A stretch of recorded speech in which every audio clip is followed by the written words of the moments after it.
Organization. اس لیے کہ نظام کو بدلنا آسان کام نہیں ہے. کہیں بھی کوئی خلا تو ہے نہیں، کوئی نہ کوئی نظام ہے. ڈیموکریسی ہے تو وہ حاکمیت عوام کا نظام ہے. کیپٹلزم ہے تو وہ ڈکٹیٹرشپ آف دی کیپٹلسٹ ہے. نظام تو ہے نا.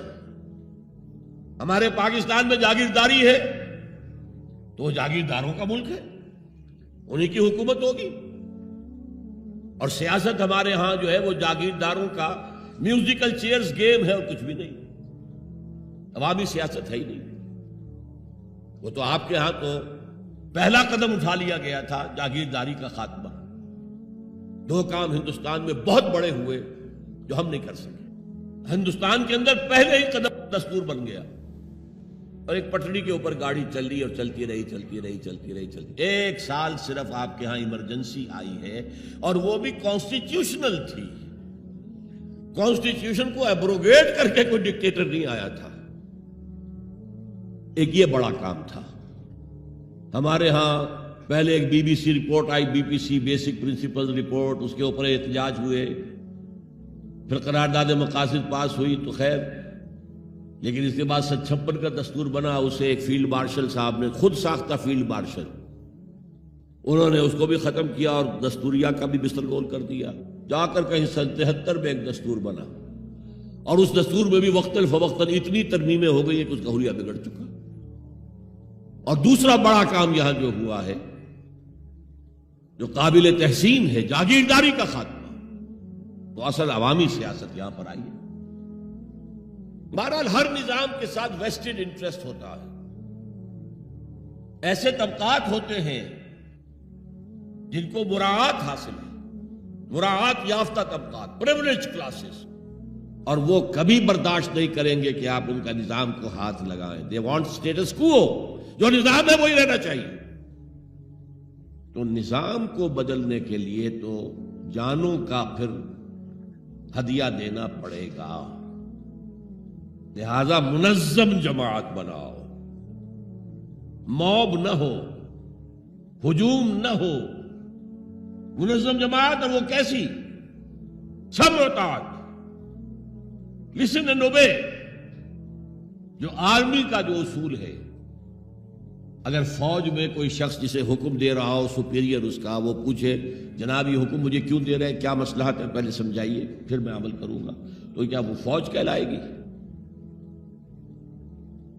بڑی پیاری نظر تھی، میٹرک کے زمانے میں پڑھی تھی انگریزی کی، کہ کسی جنگ میں 600 سواروں کا ایک دستہ تھا اور ان کو حکم دے دیا گیا چارج، آگے بڑھو، حملہ کرو. اور انہیں معلوم تھا کہ داہنے ہاتھ بھی توپیں لگی ہوئی ہیں، بائیں ہاتھ بھی توپیں ہیں، سامنے بھی توپیں ہیں، آگ اگل رہی ہیں. Cannons to left of them, cannons to right of them, cannons in front of them, volleyed and thundered. لہذا سب نے یہ سمجھا someone has blundered، کسی نے بڑی غلطی کی ہے یہ حکم دے کر، جو کمانڈر ہے بڑی خطا ہوئی. لیکن there is not to reason why، یہ why کا سوال کرنے کا تو ان کا مقام ہی نہیں ہے. there is but to do and die، جو حکم ملا کرو، مرتے ہو تو مرو. therefore into the valley of death rode the 600، 600 کے 600 موت کی وادی میں اتر گئے. تو جب تک ایسی جماعت نہیں ہوگی نظام نہیں بدلا جا سکتا. بولشویکس اینڈ بولشویکس رشیا میں منظم جس طرح تھے، اگر وہ نہ ہوتے تو زار کی حکومت کا تختہ الٹا جا سکتا تھا. Was it possible? سب سے بڑی کنگڈم تھی ایشیا اور یورپ دونوں کے اوپر جو برج تھا، بہت بڑی سلطنت، کہاں سے کہاں تک زار کی سلطنت. اور پورا جو ہے ہمارا سینٹرل ایشیا، سارے یہ ترک، مسلم ترک علاقے جو ہے، روسی ترکستان اسی لیے ان کا نام تھا، وہ بھی اسی کے پاس تھے. لیکن ایک منظم جماعت نے، ایک نئے فکر نے، ایک نئے فلسفے نے، مارکسزم نے لوگوں کو پوزیس کیا، انہیں منظم کیا، انہوں نے جدوجہد کی، انقلاب برپا کر دیا. یہی کام حضور نے کیا، ایمان کی دعوت دی اور ایمان دلوں میں راسخ ہو گیا، انہیں منظم کیا۔ حدیث میں آتا ہے، اور یہ مشکات شریف میں بھی حدیث ہے، مسند احمد ابن حنبل کے حوالے سے اور جامع ترمذی کے حوالے سے، حضور فرماتے ہیں، حارث اشعری رضی اللہ تعالیٰ عنہ اس کے راوی ہیں، انی آمرکم بخمس، مسلمانوں میں تمہیں 5 باتوں کا حکم دے رہا ہوں،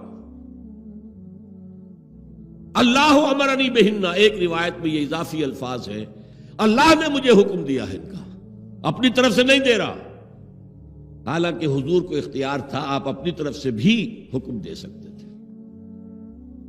وہ 5 باتیں کیا ہیں؟ بالجماعت والسمع والطاعت والہجرت والجہاد فی سبیل اللہ۔ کتنا بڑا مجمع اس وقت یہاں ہے، کیا میں پوچھ سکتا ہوں کتنے لوگوں نے یہ حدیث سنی ہے آج سے پہلے؟ ذرا ہاتھ اٹھائیں، کیا وجہ ہے؟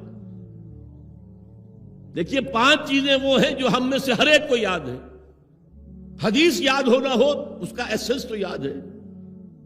بنی الاسلام علی 5، شہادت لا الہ الا اللہ وان محمد رسول اللہ، واقام الصلاۃ وایتاء الزکاۃ وصوم رمضان وحج البیت من استطاع الیہ سبیلا۔ کس کو نہیں معلوم 5 ارکان اسلام؟ اور کس نے فرمایا؟ یہ حضور نے۔ اور یہ کلام خبریہ ہے، بنی الاسلام علی 5، اس میں امر کا انداز نہیں ہے، خبر ہے۔